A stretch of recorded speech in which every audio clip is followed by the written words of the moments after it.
Welcome to Just Wanna Quilt, a research podcast coming out of Tulane University Law School, where we explore all kinds of things, stories about quilting, tools, field trips, maybe some famous quilters stop by, and, of course, a little bit of copyright thrown in just for fun. This is Elizabeth Townsend Guard. I'm a law professor at Tulane University Law School, and I just wanna quilt. So today we talk to Andi Barney. She is incredible. She's got a shop in Marietta, Georgia called the Red Hen Stitch Shop. She also has a really cool project where she is teaching people how to do sewing machine repairs, and she's got big plans for that. And she's just amazing. We met her on our field trip when we were with Tara. She's also friends with Stitch TV, Pam and Lynn. So their patterns are at the Red Hen if you're interested in buying them. And we just have a lovely time chatting. All right. All right. Can you say a quick hello? Hello. How are you? Perfect. Awesome. And I have something to show you. Oh, good. Oh, my gosh. Oh, it looks so good. Yeah, you picked out the colors. Look at that. I know. That's kind of scary, though. It's so great, right? You're fast. Yeah, I'm not accurate, but I'm fast. Oh, that's okay, but it looks great. Yeah, I have to bind it still. I'm going to do the this color for the binding. I love that. That's my favorite one. Yeah, me too. I think it's really good. And then I found this fabric for the back. So. Oh, that's perfect, too. I can't wait to see it all finished. And then did a little bit of the extra fabric. Good. So all the colors, everything came together okay? Yeah, it's great. It looks great. I love it. Good. It's great. It's fabulous. It's great. And the cat, we both love it. Good. Yeah. Well, thank you again for being willing to chat. Thank you. I'm super psyched. I'm so psyched. We have a lot to talk about. Yes. Let me check to make sure we are not, see what happens next. All right, I think someone's coming at noon, so we'll have a hard stop. But but we'll see how things go. If we need a part 2, we can do that. Okay. So tell me on the list of things that you would like to talk about. That I have a list, but I'm curious what your thoughts are. I'm really not sure. Our visit whenever we first met was really amazing and overwhelming all at one time because you never know what to expect. And I knew of you, but that was so amazing. So I really, for myself, at some point would like to hear more about what you're doing because it seems like your efforts are snowballing so fast. It's weird. We'll see. The interest in what the momentum you're building is happens so fast. Well, it's and your stuff is really great too, so I'm really psyched. So we're going to start with the first question, which is, what's your name and where are you? I know that. Sure. First question. So I'm Andi Barney, and I wear a number of hats. Mostly, what I'm known for right now is I am one of 2 owners of Red Hen Stitch Shop in Marietta, Georgia. We had very humble beginnings. My partner purchased the shop and then became very sick with her autoimmune disease. And so we became partners and have kind of grown our shop from the heart. We have to sell enough fabric to keep the doors open, but we're really more about the community and how we can help others. We're right down the street from a hospital, so we get a lot of people that come in just for a break from whatever their situation may be there. They like to come in and just visit and have a place where they can have coffee and have a social, a break, like I said, a break. Yeah. And then from there, I was already doing sewing machine service on a hobby level, mostly vintage and antique, because that's kind of my thing. And that turned into a demand because there aren't a whole lot of people left that do that. It's mostly dealers, and dealers won't take your treadle machine and do anything with it. So I brought my machine service into the shop, and that has grown exponentially. And then we also do a little bit of dabbling in laser cut prefused applique. So we're kind of, eventually some of those things will have to shift around in their importance, but all of them are big components of our life. And then from there, we have a lot of charity efforts we're working on getting off the ground too. That's so amazing. We have a lot to chat about. One question I have for you is, what's your first memory? Oh, I'm going to turn off the video too from my, well, we'll see how it goes. I might have to turn off the video if it gets weird on my side because I live in an old house. What's your first memory of someone sewing or quilting in your life? I actually wish I had memories of someone sewing a quilt. I really don't have any family members whatsoever that were quilters. And that makes me very sad because I don't have that connection with anybody. And the Yeah. same thing with sewing machines. I don't have anyone that collected machines or had a machine that I could inherit. So my first memory, probably my mother-in-law actually, and she's only been my mother-in-law for 10 years. She wasn't a quilter, but she's a weaver. And she had quilts that others had made for her that I got to see. And then, so I really don't have that connection, unfortunately. That's really interesting. So how did you get interested let's take the first part. Which came first, the sewing machine interest or the quilting interest? The quilting definitely came first. I had brain surgery in 2008 to remove a pituitary tumor. And so I had about 2 months of recovery at home after that, where I couldn't drive, but I could function. So I could be at home, and I was home by myself all day, and I was really bored. So Halloween was coming. My husband's like, well, let's make our costumes. And I'm like, I don't know how to sew. So he taught me to sew. Really? And it was pretty terrible. But then that sparked something, and I took a basic class at Joann's. And then I thought I was going to go back to work with like a custom wardrobe, and that didn't happen because all those fussy patterns, it just did not work for my style. But then I found out I was pregnant on month 2 with my little miracle baby, and we decided that, probably doing a quilt with just squares would be achievable. So I made my first quilt, didn't know anything about a rotary cutter or a template, so I did it with scissors, and it was also pretty terrible. But I loved it. There was something about the process that I had never experienced before, where you take a whole bunch of already decent looking fabric and you cut it up and sew it into something else. Was just something about that appealed to me. So that's really where it all started. It's so interesting. I'm just going to think about that.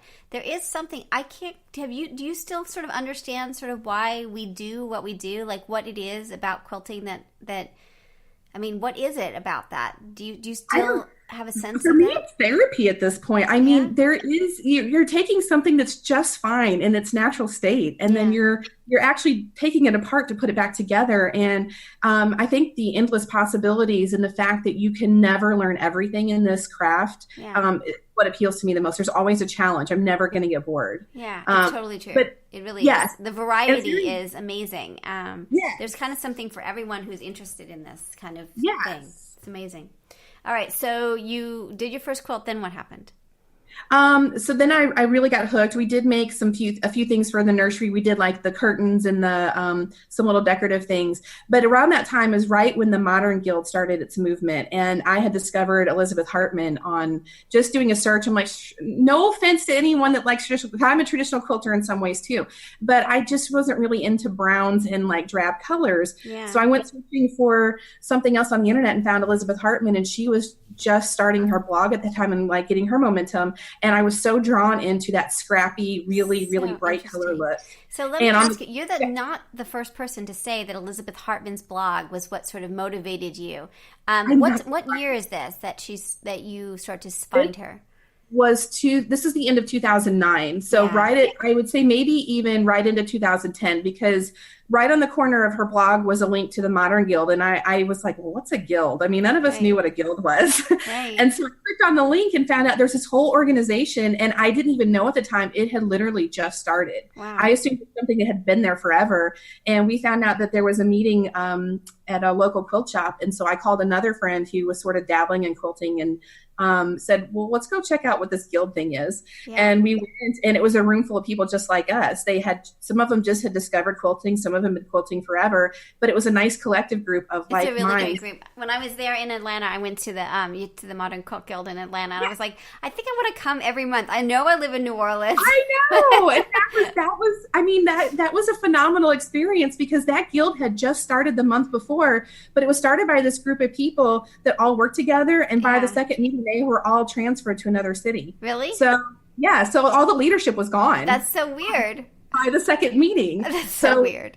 And then what was left is nobody that had belonged to a guild before. So that's so funny. So this many years later, I'm thrilled that we're still as strong as we are. It's a great guild. It's a great group. It was really fun. It was so much fun to be there, and there was just an energy, and it was cool. And we did some hexies, and like it was great. And my two teens were there, and they were so welcomed into the group. It was great. So it was nice. It was really nice.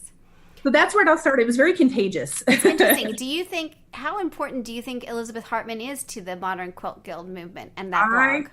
I really think very important. I think it was a combination of things. I mean, one, her fabric selections and her aesthetic were very appealing, but I think she also had, I think timing was everything, because she just started building this community, and maybe it was a little ahead of its time, but right around that time was when everyone started having a blog. You know, I had a blog long before it was called a blog, and it was very private, but now, you know, at the time everyone started having a blog, and I think she hit a mark with people. She knew how to market to get the people to her. And again, so I mean, I'm always really curious about that, because I mean, you talk about timing, and she just knew how to get people interested, and she had great tutorials and free things like information she would give away. Amazing. So I think she reached an audience that were a lot like me, that didn't have someone in their life that introduced them to quilting. So we get Missouri Star starting about that time. Yes. We get Elizabeth Hartman. We get Tula Pink starting about that Yes. time. We get Mary Fons joining her mom and revitalizing at that time. It's like this really interesting moment, this 2008 to 2010, where the whole world starts to slowly shift. I think the Crafty Gemini starts about that time. She may even start a little bit earlier. It's just this incredible a moment.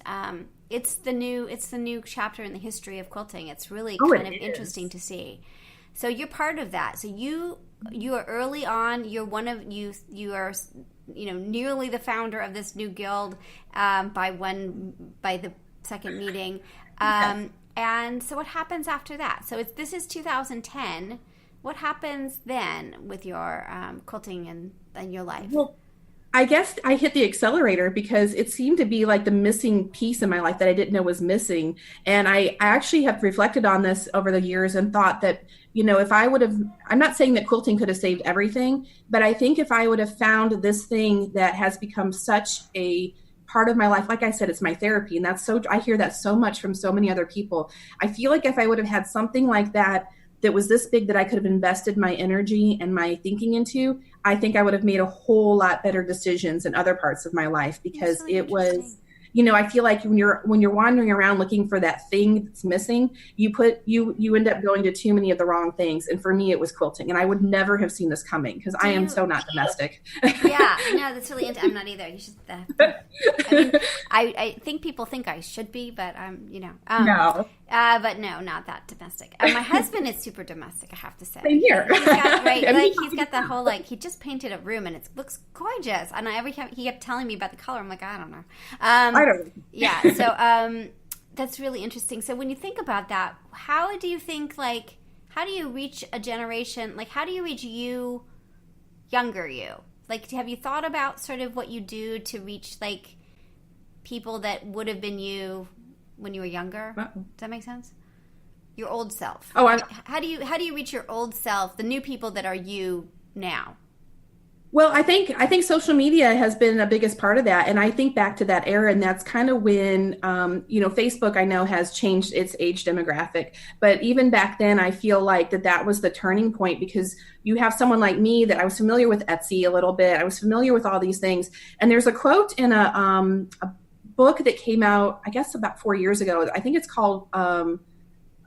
it has to do with modern, like a modern slant or something. And it has some quotes from some of the famous modern quilters. Mm-hmm. And it said that a lot of the movement, and this really resonated with me, it says that a lot of the movement came because people saw something that just struck them, and it's something that they wanted to make. Yeah. So it's not so much, like I said, I think I'm very typical of that generation of quilter. Yeah. You might have even had a grandmother that quilted, but it wasn't resonate. Connecting with you. Yeah. Right. And so, but like going through your Facebook feed, and you see someone post a progress picture, and you're like, that is amazing. I could never do that. And somebody say, oh yeah, you can. So I think we feel that in the shop a lot. We have a lot of people who bring their grandsons and granddaughters in. We hear the same thing of like, oh, I don't think I could do that. It's too precise, and I don't have that ability. Yeah. And I think visual is the way to answer to my younger. Yeah, that's really interesting. Well, I think it's so, hold on, I got to turn off, there's noises being made on the, not cool. Hold on 1 second.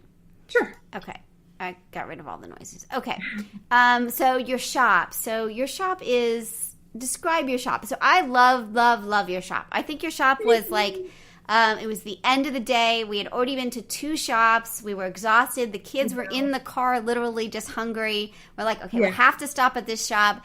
And then I spent like too much money, like way over budget because I have a certain budget for each shop. It was just awesome. I loved it. I loved your shop. So tell us a little bit about it, because we are on an audio format. Sure. Tell us a little bit about the shop. Okay. And tell us the name. The name is Red Hen Stitch Shop. If you want to look at the shop while we're chatting, it's redhenstitch.com. Yes. We purchased the shop from the previous owner. The shop had its 15-year anniversary in July and our 3-year anniversary. And when we purchased it, I would say it was starting to lean a little bit towards a discount shop, where she wasn't really concerned about modern fabrics. And I want to stress that we're not necessarily a modern store. No, you're an everything store, but you do have a lot of cool, you have like, I don't know, just the way it's set up, you can like see everything. There's a lot of space. So for me, that really is helpful. I need to sort of have space to see stuff. I approach the aesthetic of the shop the same way I do my quilting. I like my whites. I like lots of negative space where it's just open and airy. So I feel like the shop reflects that. Yeah, so it took us a long time to really feel out. Everybody, there's this pressure when you either start a shop or buy a shop of like, well, what's your shop going to be other than just fabric? Bread. And you can't, it's really hard to do a niche anymore because there are so few shops left, and you have to feel like you have to cater to this or that. So we did, it did take us a while to bring in more modern things. This is the first round of Tulip Pink we've tried, and it's been successful. And it's really hard because you can't just buy the things that you would want for yourself. That's your doors will close so quick. So we kind of dabbled. We kept we have an entire aisle of Civil War reproduction, which works really well as blenders, actually. That's really interesting. So we do a lot of reproduction still. We do a lot of batiks. We became a batik shop and didn't mean to, but we moved batiks to a certain spot in the store, and they just keep flying off the shelf. So we seem to answer a big need in bright batiks. And then we've sprinkled in a lot of modern and fresh fabrics. And we honestly try to go out and find the things, I love Moda. I love all the big names, but there's so many other small manufacturers that are coming along that just don't have the same footing. And we really try to go look at them. So like Irene and Lewis are on our radar right now. They're out of the UK and just now starting distribution in the US. And what I really like about them is they are 100% chemical free. So they have no formaldehyde, no nothing, just straight cotton. And given that my shop partner has an autoimmune disease, chemicals are one of the biggest things that we kind of struggle with. She's not in the shop, but we send fabric home to her. So we're really intrigued by the no chemical fabric. Interesting. That's very interesting. So the shop is great. You also have a long arm space, which is I was amazed at there are at least two spaces in Atlanta, maybe more, that have long arm spaces. We don't have that in New Orleans, which is really interesting at all. I know, isn't that weird? Yes, it is. It's totally weird. We're trying to get like a maker space for quilting here. That's kind of my next big hope. But tell us a little bit about the long arm space. Okay, we were an Innova dealer when we bought the shop. I think the previous owner had been a dealer of a couple different brands over the years, but when Innova came along, she was really taken by them because they are a different standard. We do sell a lot to people who are looking to make a career in quilting. So people that are going to be quilting for commission or doing t-shirt quilts or whatever. Mm-hmm. So we have 3 long arms in our shop, and one of them is an autopilot, so it can do computerized edge to edge. We do a one-on-one class. So if somebody wants to learn how to long arm, they come in and they take the introductory class. Mm-hmm. And then from there they can do rental, which has been huge for our shop. Really? So I think people are kind of getting over the fear of only certain people can do free motion quilting. Yeah. And we're very big on that. We're very big on you can really do anything if you are, posture it correctly. So our rentals have really increased. I don't even know by the percentage, but it's very rare that all 3 of our machines aren't taken up with somebody. That's really cool. Yeah, and we're looking to add a 4th one this year probably too. So that's amazing. And do you feel like, so we have a long arm here that people are using, and again, we don't have a place to, we have one place that is sort of renting it, who actually sponsored our our machine, all brands, which is fantastic. But but it feels like you need time to practice. Do you feel like people get that time to practice? Because it isn't just like, oh, I'm going to bring in my quilt, put it on. That's the thing. So how does that work exactly with you guys?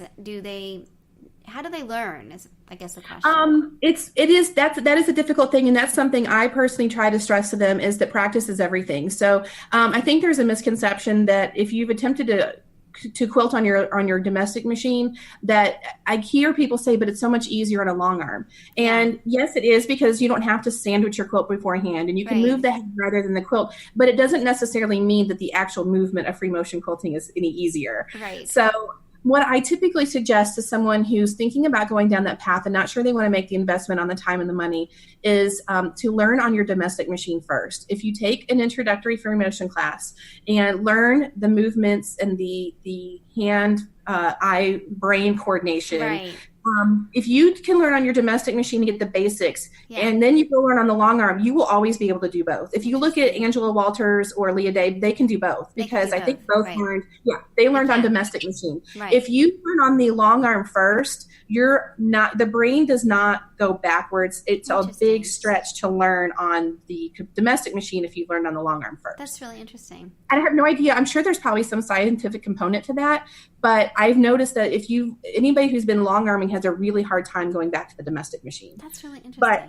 everyone I know that's learned on a domestic machine can go back and forth with no issue. And what do you think the key is to learning it? So your work is really beautiful. I've seen a little bit on your, and how do you, so I keep asking this question to people. So my handwriting sucks. I'm not an artist.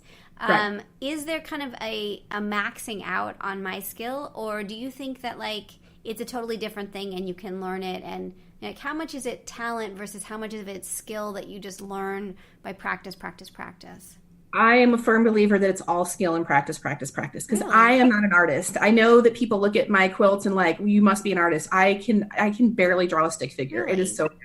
I am not an artist at all. I've done scrapbooking, and rubber stamping is my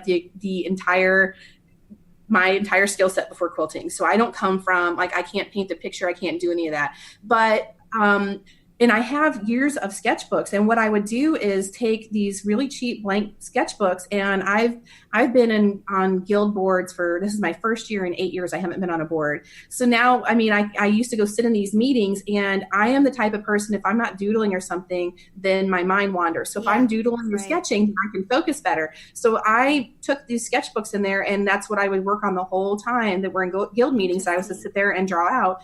And I learned that whatever came out on paper that I worked on over and over again, the brain to hand muscle memory, something caught. And then I would go to the machine and sit down, and all of a sudden it would just come out in thread. So just keep practicing on paper. And so paper I think is a big deal, because that's cheap and easy and fast. But I also, when I teach my free motion quilting class, I urge people to make, just 12 by 12 squares of scrap fabric and keep them by your machine, have them sandwiched and ready. And I used to reward myself. So if I wanted to sit down and piece a quilt, then I would take out those squares, and I was mandatory 10 minutes minimum of playing with free motion quilting. Oh, that's interesting. And I guarantee you within a month, if you did that every other day, even you would be doing feathers within 2 months. That's really but it's the commitment. You have to at it. Yeah, no, I haven't been the last week has been not my best week. But I do try to do it every night, and I do see improvement. I see that if I'm doing it every night and I'm focused on even a half an hour, it really does make a difference. And I've gotten really good at a really chubby alphabet, a real I can do that. That is my great accomplishment in life. But we're going to move on to something else. But I think the half circles are still really hard. Anything that's got a smoothness to it is very difficult. And I'm not good at that person. Yeah, and I think ruler work is fine, but I really would like to be better at the half circle things. Yeah. So, I don't know. Yeah. It's hard, right? All right. Tell me a little bit about the Barney fine seam rippers. Okay. This was not anything that my husband, Paul, had seen coming, but I guess it was probably 2012, probably sooner than that, probably 2011 or somewhere around there. I do a lot of seam ripping. I'm the first person to say I rip a lot of seams, because I am not a perfect quilter. And he got tired of me basically complaining that my hands were cramping up because I do that much seam ripping. Uh-huh. And he's been a wood turner for many years. And we have so he has a lathe and all this. And he was like, I bet I could probably come up with something that would be better than, and it's these little, those little tiny seam rippers you get with your sewing machine. That's what I was thinking. Right. And so he went out, and there is a kit for woodworkers for seam rippers, and you either use wood or acrylic. And the acrylic's more appealing because they're these really bright colors and you can choose your color. And so he made one, and I still have the original one. And we worked for a long time to get the weight of it right and the shape because it's very ergonomic. It's really so cool. It kind of fits in your hand. And I feel like if you're going to have to rip out seams, it's more fun to do it with something that you actually brings you a little bit of pleasure. Totally. It's really pretty. Yeah. So I had one, and then of course I took it to a guild sew-in, and then everybody's like, oh, well, now I need one of those. And it has snowballed since. So he has quite a backlog of orders for seam rippers. That's so kind of funny. And he's still making them? You guys haven't? Yeah. That's so funny. Yeah. He's a little behind on that only because of all the other endeavors we've had going, but he will always be doing seam rippers. That is so cool. And how much do they cost? For a single-ended one is just your standard seam ripper. I believe they are $37. And then we have a double-sided one that has a seam ripper on one side and a stiletto on the other. What do you use a stiletto for?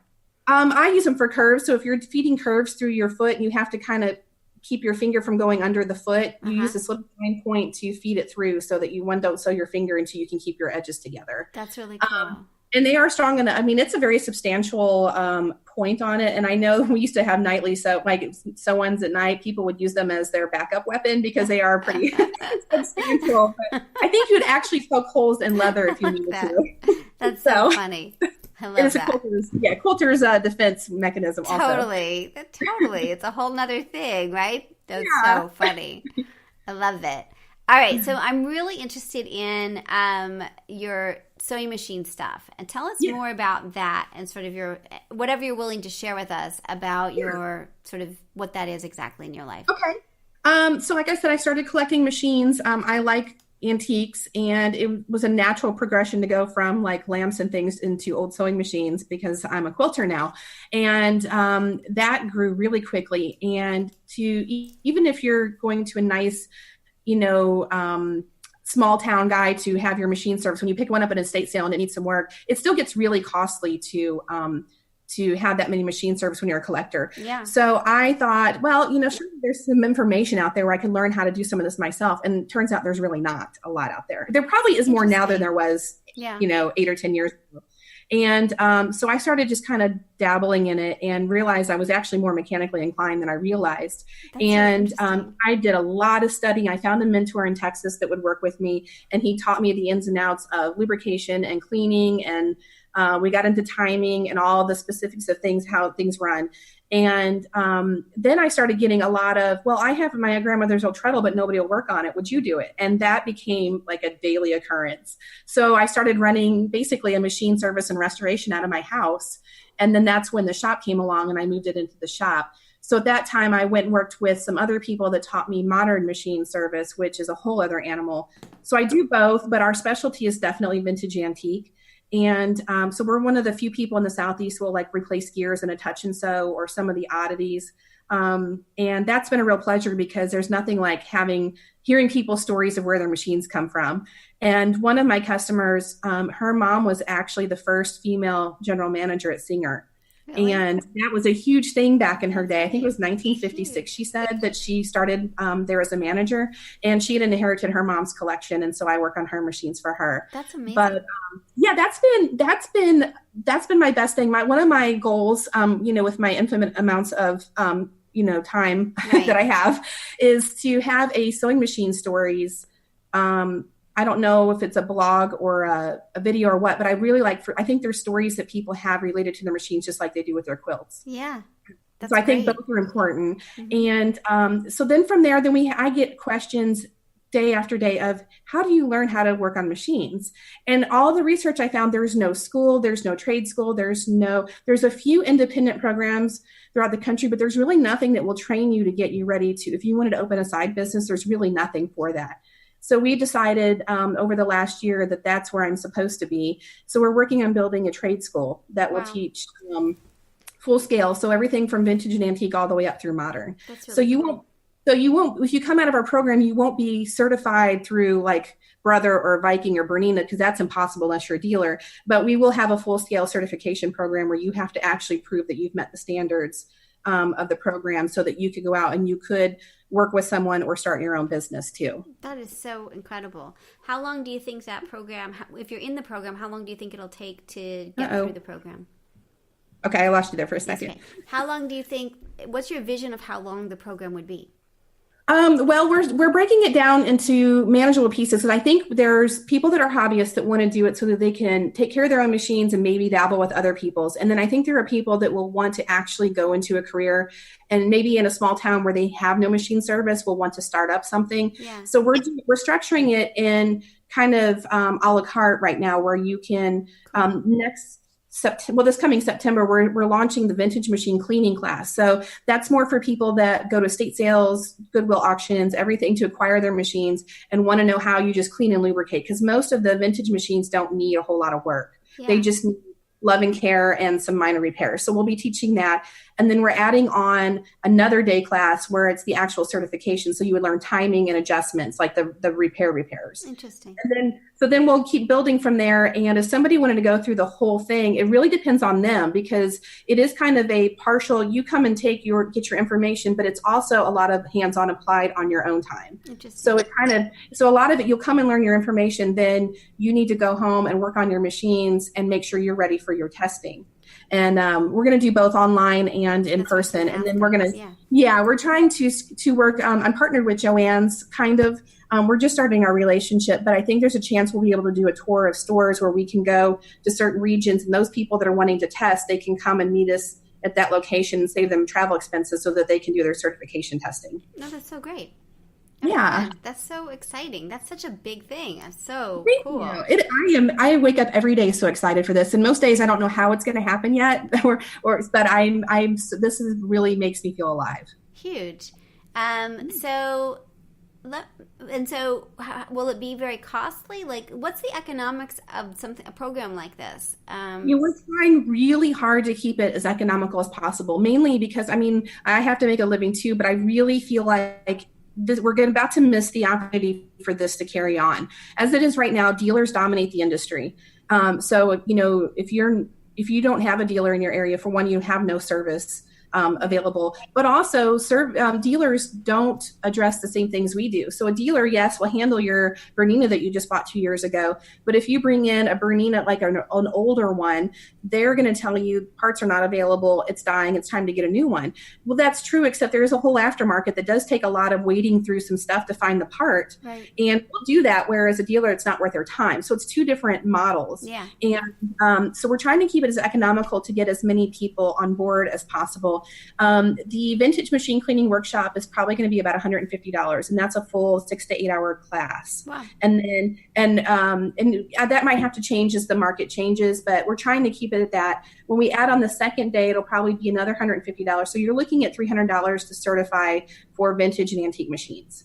That's interesting. And it's just a 1 day thing. It's not like it doesn't take it's not like 8 weeks or something like that. Well, it'll be a 2 day if you want to certify, it'll be 2 days, because the first day will be the cleaning and the basics. And then the second day will be the really complex timing and repairs and the more complex things. So, but from there, it's just like quilting. You have to go home and you have to apply it somehow. You have to really, there's a lot of knowledge that you're going to take, and it takes a lot of time for it to set in. So you'll be able to leave there, go buy some cheap machines on Craigslist for $25 and work on them. And the thing that really determines the success in it is, one, it's just like quilting. If you really want to do it, you'll learn it. Mm-hmm. And two is it's kind of a mix between art, science, and intuition.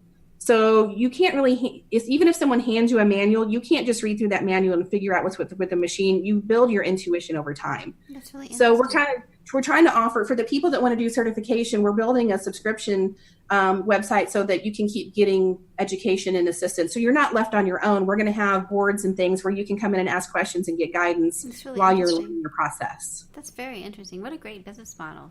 Yeah, I hope so. Very interesting. And what about the shop? Tell me a little bit about the economics of running a shop.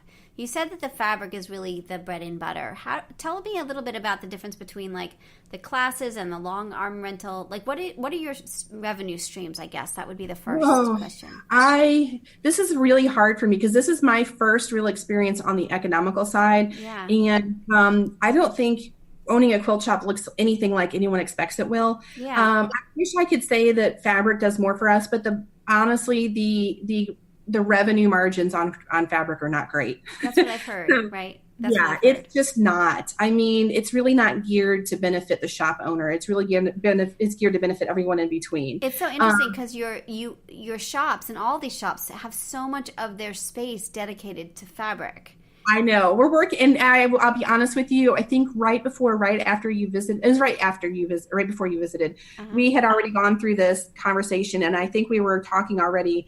We are reducing our retail square footage a little. We have 7,000 square feet, which if we try to fill that with, oh my gosh, it's so hard to fill it so that it doesn't look empty, and yet if you fill it too much, then you have all these bills that you can't pay.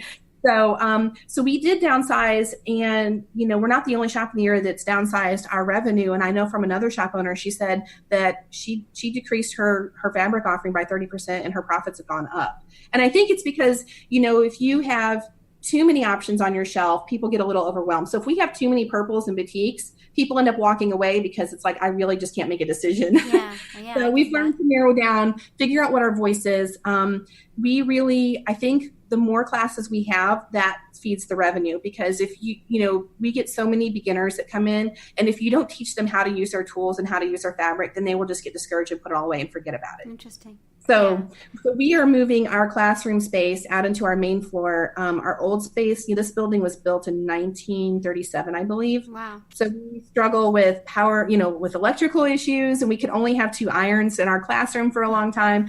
So we're moving it out into a space where we can now have 25 people at a custom table with an iron between them and a cutting space next to them. So we're building a retreat space, really. That's really amazing.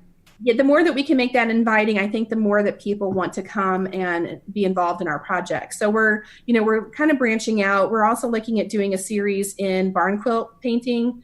Oh, cool. Something different. We do some role playing. We're always looking for something a little bit of crossover. Yeah. So I'd say. Yeah. Go ahead. And your classes seem very reasonably priced too. So you're trying to get people. Do you have is the goal to have people taking classes you have a lot of classes. You have basic classes, technique classes, handwork, project classes, long arm, and one-on-one instruction. So is it the idea to move people through many just taking a class is just part of your quilting experience? Is that kind of your thoughts about it? Yeah, I think so. We have found out that the more social classes we offer, the more those stick, because we always find groups of women that 2 or 3 of them that they don't so much care about the technique. They just want to be able to take a class together and have some quality time. Yeah. So you're learning something, but there's enough space that you can talk through it without getting in trouble.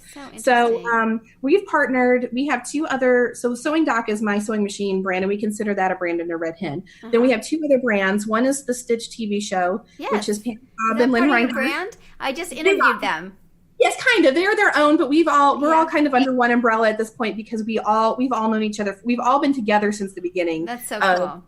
Of the Modern Guild, and so their endeavors are growing, and they work with, since they're local and we're all good friends, they have their own pattern line. They have all these things, so they come in. In fact, they're filming 2 live episodes this weekend at the shop. That's so cool. So they come in once a year and do live tapings, and then Lynn Reinhardt teaches there pretty much every week. She's been quilting for 30 years, and she's probably one of the most knowledgeable quilters I've ever met in my entire life. She's a certified quilt appraiser. Yes, she talked to us about that. Yeah, it was great. She does so many things. She's amazing.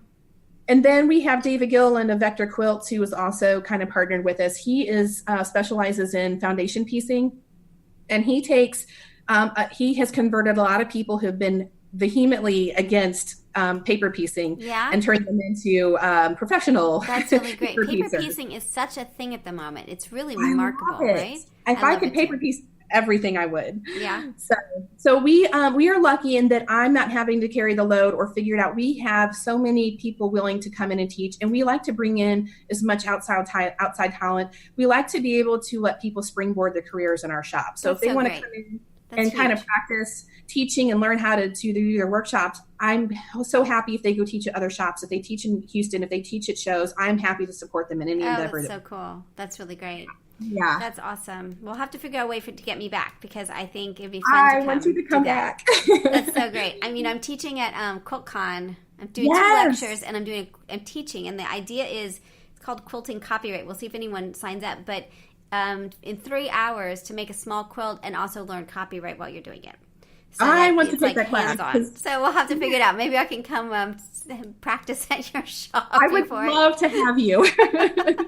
We'll have to figure it out. We'll get Tara to put me up again. Yes. But yeah, I mean, I think that it would be really fun. I just love your energy, and your shop is so cool. And I figured, I got to come back and shop some more.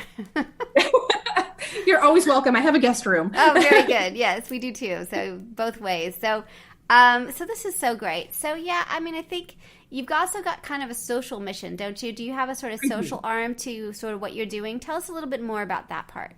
Sure. This is something that's fairly new to my quilting endeavor, and I went through an unfortunate experience about 12 years ago where I ended up incarcerated for 2 years in the state of Georgia through the state prison system. It was for forgery charges, which unfortunately, being 23, I worked for a gentleman and had no idea that when you have permission to sign someone's name, that by letter of the law, even when you have permission, technically it's still forgery. At least in the state of Georgia. So went through a long court battle, ended up taking a plea bargain, and the plea bargain included, 10 years of probation, $25,000 restitution, and community service. And then on the day of the sentencing, the judge decided I had wasted the court's time for 3 years, pleading not guilty, so that when I did plead guilty in the plea bargain, she also added on the 2 years of prison time.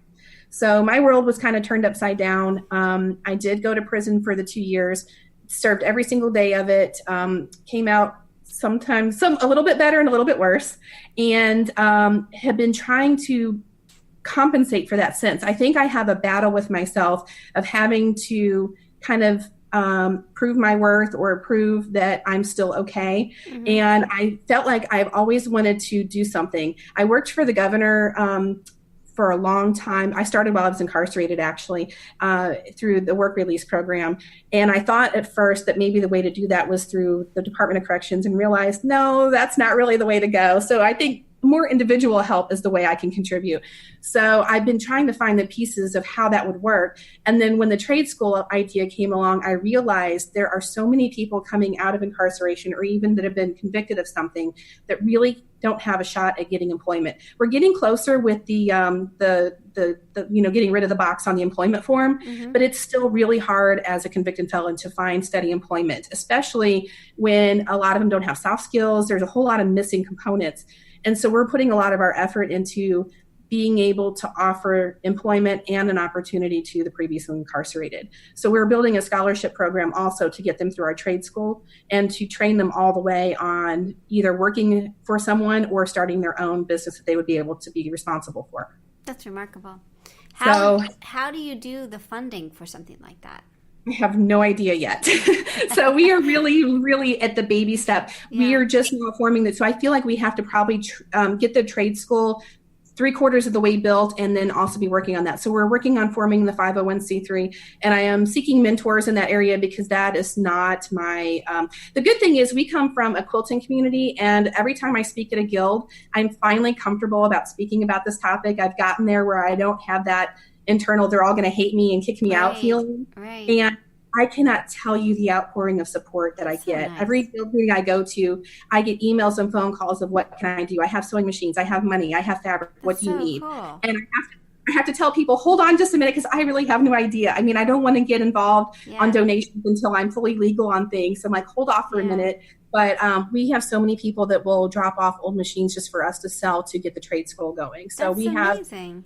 So I feel like that those components are going to come together. I will never take it for granted. I'm so humbled and overwhelmed by it, because there are so many causes that need attention. And this is just the one way I can figure out to help break some of my wrongs, I think. That's really great. So if people are listening and they're like, whoa, love that idea, what do you want them to do? If people hear this and want to sort of help or get excited about it, what should they do? I would love to be in touch with anyone that has any, I keep, sometimes things fall, the universe works that they put things in your way. And I keep meeting people that have connections here and there to someone.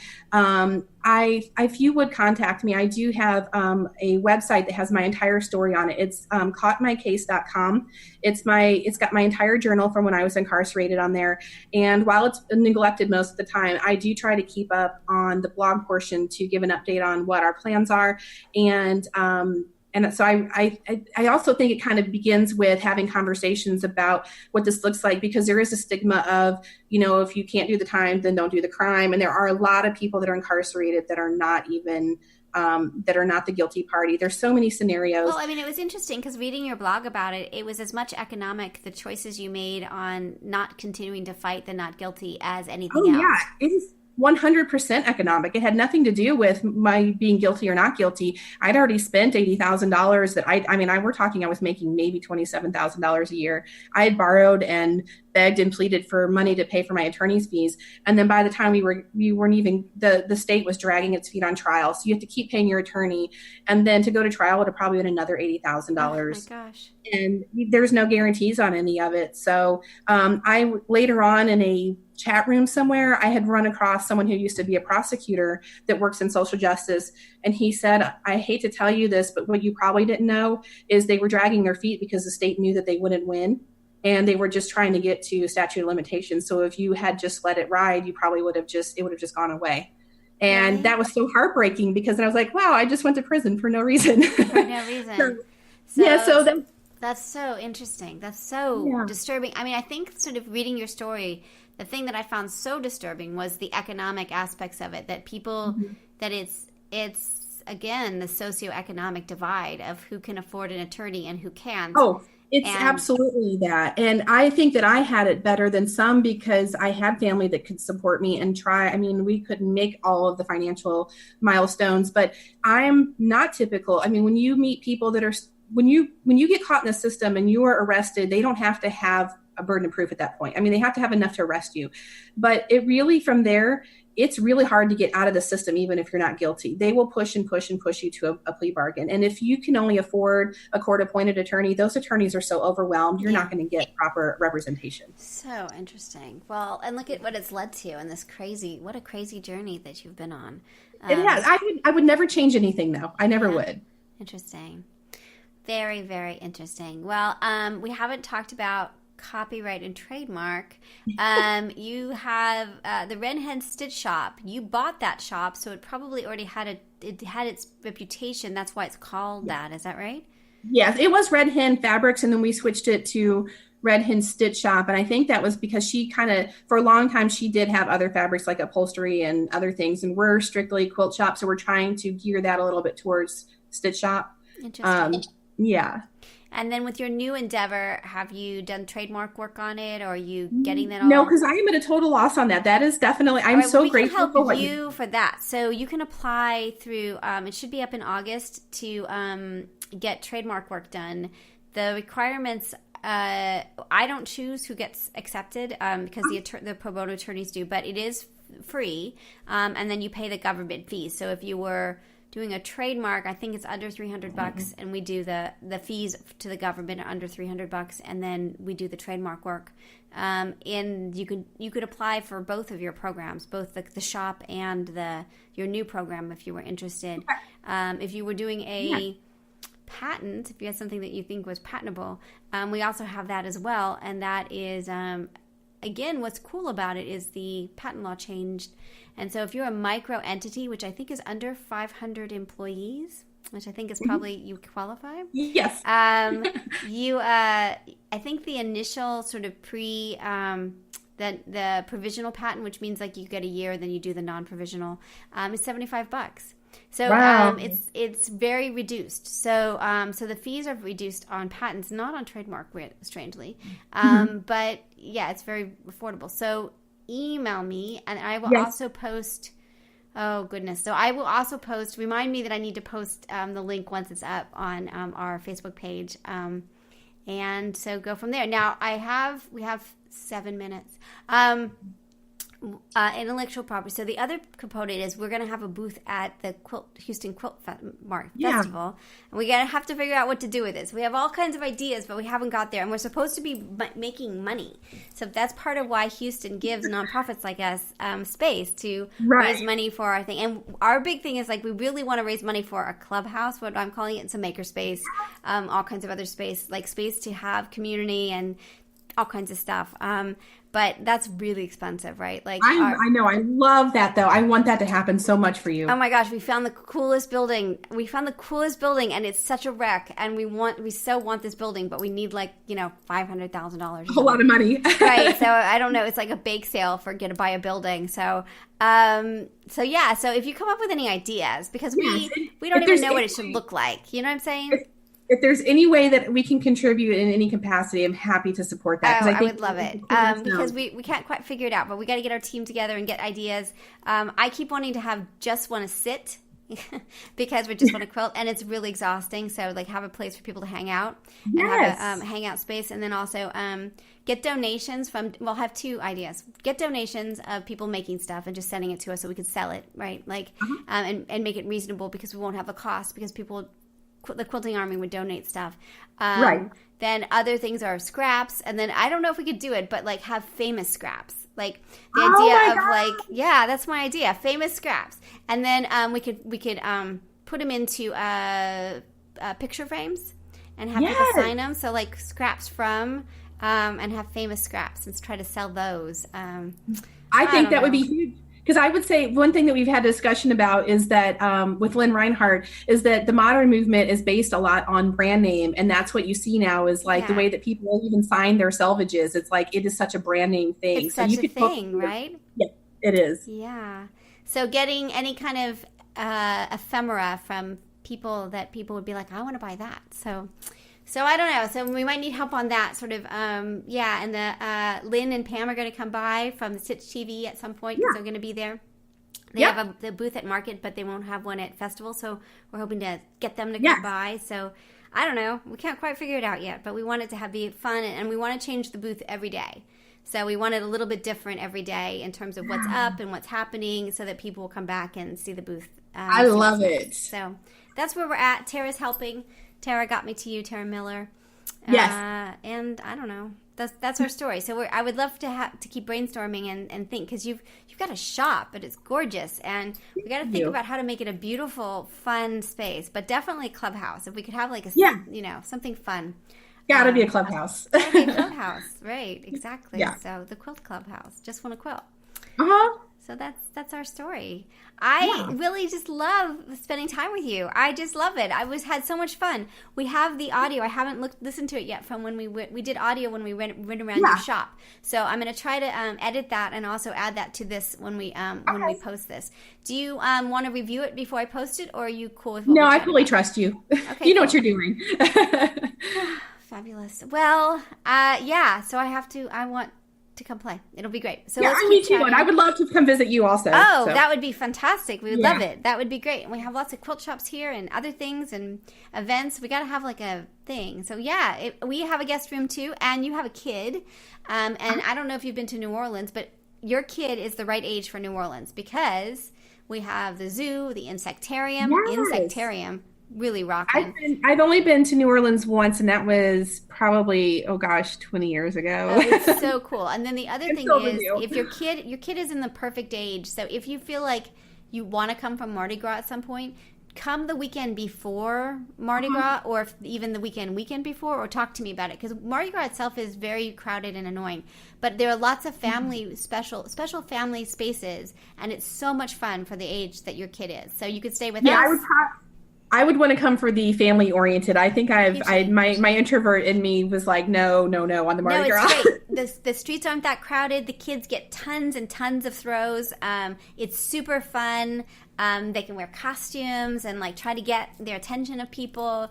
It's like the perfect age. So I think about if you really are interested in it, you can totally stay with us, and then we'll just back down, look at the calendar and sort of show you when is a good time to come, because Saturday to Tuesday is awful, but we have parades for like 2 weeks and like 100 parades. Like it's a huge thing. Cool. So So yeah, you should think about at least one time have your kid Definitely. Yeah, I'm an experience it when they're experienced little. person. When they're little, because by the time they get to like 12, 15, 16, they're not interested and they don't get that many throws either. So they got to be cute. They got to be in that cute stage to get the throws. Yes. Yeah. So, cool. All right. Well, you're awesome. Thank you so much for coming. Thank you. You too. And I appreciate everything. And I'm so glad that our paths have crossed. And I think we got a lot in our future for us. I think so too. We got a lot going on. So I'm really psyched about this. This is really good. Yeah. All right, fab. Well, keep me posted. And then this is not a one-time thing. So when things start to happen or you want to come back, just sign up and just come back on whenever you want to. So that's kind of the way it works. All right, fab. Thank you so much. All right, have a great day. You too. Bye, Elizabeth. Bye. So this is Elizabeth Townsend Guard. You've been listening to Just Wanna Quilt, a research podcast coming out of Tulane University Law School. We want to hear from you. Join our army, our quilting army. Go to our Facebook page. Suggest people